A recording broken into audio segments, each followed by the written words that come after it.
میں انتہائی ہنگامی بنیاد پر یہ ویڈیو بیان جاری کر رہا ہوں۔ رات 3 بجے ہم نے جو عمران خان کے بڑے پوسٹر اور بڑی سکرینیں لگائی تھی، انہوں نے سرکاری ٹرکوں پر اتاری۔ یہی نہیں ہوا، جب ہم واپس آئے تو 4 بجے انہی جگہوں پر عمران خان کے خلاف نازیبا، غیر شائستہ اور اخلاق سے گری ہوئی انہوں نے سکرینیں لگائی ہیں۔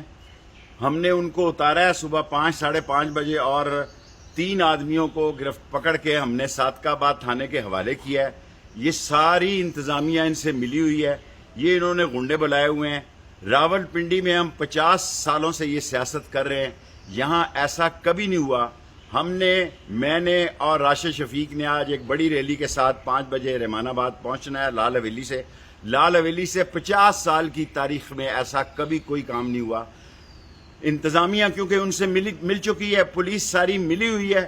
میں مقتدر حلقوں کو بتانا چاہتا ہوں، میں ایجنسیز کو بتانا چاہتا ہوں، یہ لڑائی کرنا چاہتے ہیں، یہ لڑائی ہوگی۔ ہم لڑائی کو اوائڈ کریں گے ہر صورت میں۔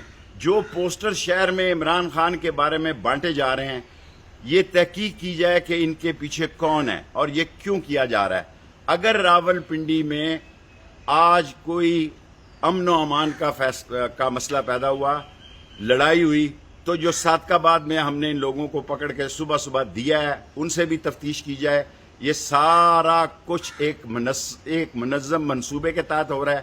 اپنی پولیس لگائی ہے، اپنے SHO لگائے ہیں، اپنے گنڈوں کو بلایا گیا ہے۔ راول پنڈی کے حالات کو خراب کر رہے ہیں۔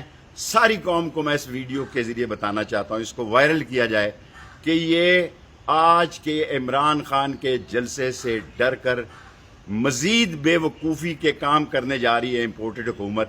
جس حالات خراب ہوئے، کوئی نقصان پہنچا، اس کی ذمہ دار یہ امپورٹڈ حکومت، یہ انتظامیہ ہوگی۔